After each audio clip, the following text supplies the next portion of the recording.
What's up, boys and girls and gays?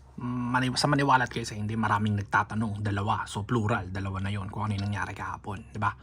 So, nag-start kami ng homebrew campaign D&D. Ang objective ko dito is maging epic long term, di ba? So, ultimately, bala ko sana magdagdag pa ng players kasi why not coconut? So, nagsimula kami dito sa Backlandia, alright?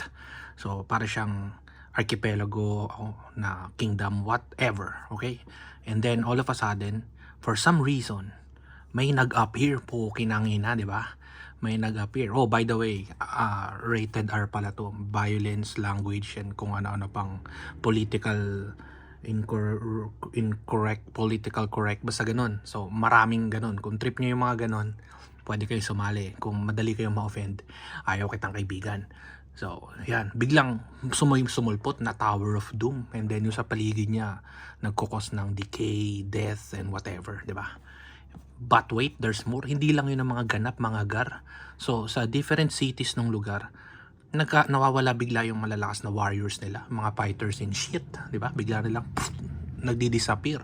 So, hindi alam kung bakit gano'n. Diba? Anong nangyayari. And then, magsimula tayo dito sa area ng Lizard Fen. Okay? So, dyan sa area na yan, merong isang pub, parang central yan eh. Mga kalakalan and inuman and shit, mga ganun. Kumbaga sa mga call center agent, padis yan o kaya dampa, di ba? Dyan sila tumatambay and shit. So, maraming mga warriors dyan and shit, mga dun sila pumupunta. So, fast forward ulit tayo. Sa loob niyan, may mga nagiinuman, diba? Hanap ng, usap-usapan na, nawawala yung malalakas ng mga creatures and shit eh. And then dito na, pumasok dito yung mga heroes natin. Si N, si P, makikilala nyo rin sila later po, kinangina. And then papasok nila, walang table. But wait, there's more. Meron palang table sa isang sulok, di ba? May table. And then, during that time, bakit ka nag-zoom out? Ano sila, hinatid sila nung may-ari ng pub. Si Ina, yan, si Ina. Vietnamese ata to eh, kasi pang-limang Ina. So, siya yung may-ari ng pub, di ba? Sabi, oh, pasok kayo dito, pasok. Fast forward ulit. Upo sila dyan, di ba? Hindi pinakilala nila yung sarili nila sa isa't isa, mga adventures and shit. And then, bigla may lumapit sa kanila, si Raven, okay? Hindi naman siya mukhang kaaway and shit. Mukha lang adik, pero pagkalapit sa kanila, usap-usap sila. Di ba? So, nagsimula ng kwentuhan. So, nagkakilala ang ating mga paladins. Si N, si P, tsaka si A. Nagkakilala sila, alright. And then all of a sudden, putang ina, eto na, action na mga gar, action na. Di ba? May sumugod ng mga imp. Tapos nasunog, maraming namatay. Patay lahat eh. Patay lahat ng nasa loob kasi mga mahihinang nila lang, di ba? Patay lahat. Tiklo, parang polder, ubos. So, ang natira lang, yung apat na paladins natin. Ito na nga. Ito nang sinasabi ko eh. Ito si P, Orc.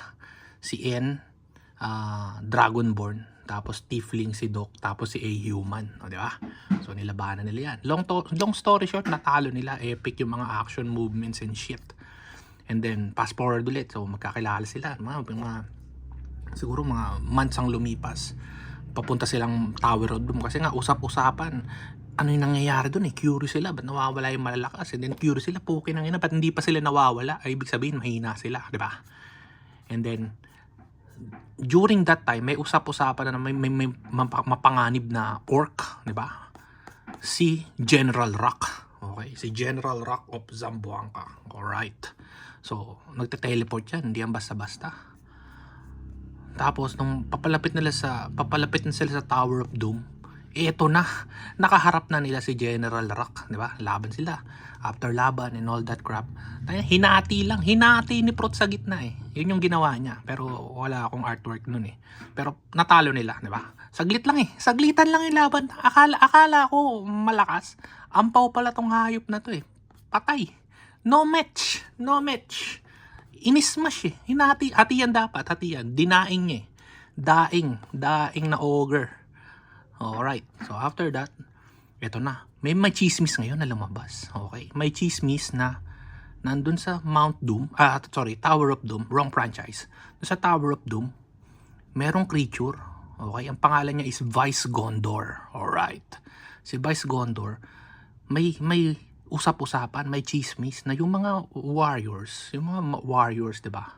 Mostly lalaki, tas maskulado pa, na nawawala. Sinisip-sip niya yung yung essence, life force, 'di ba? Sinisip-sip niya eh. So, sina-absorb niya lahat ng kapangyarihan nila and shit, 'di ba? So, yun ang galawan niya, 'di ba? Yun ang galawan niya, yung paghigop ng spiritual na kapangyarihan ng mga mandirigma. Alright. And then ito na, yung mga heroes natin. Fast forward ulit. Ayan na, tayo na. Ito na sinasabi ko eh. Nasa paanan na sila ng Tower of Doom. Alright, long story. Maraming nangyari din dyan, mga gar. Maraming nangyari din dyan. Tapos nung pasugod na sila, di ba? Pasugod na sila. Ayan na pala. So mali ang chismis. Mali ang chismis. Hindi kung ano yung inakala nilang dadat na nila na nangihigop. Iba pala. Ito si Vice Gondor. So nilabanan nila. Matagal nilang nilabanan to kasi makunat eh. Makunat pa to sa kakilala mo hindi nagbabayad ng utang, di ba? Nilabanan nila. Paglaban nila ngayon, tapos silang matalo, na siya, na Thanos na, unti-unting nawala. Tapos naiwan lang yung espada niya. Okay.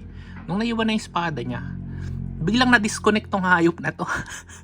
Di kasi namin siya kasama sa room eh. Na-disconnect siya. Tapos, yung napag-decide nila na kunin yung espada tapos ibigay sa kanya. Pagkabigay sa kanya, hindi nila alam, curse pala yung espada, mga gar. May sumpa. Putang ina, di ba? Hindi mo kalahin na-expected yung plot twist. May sumpa yung espada.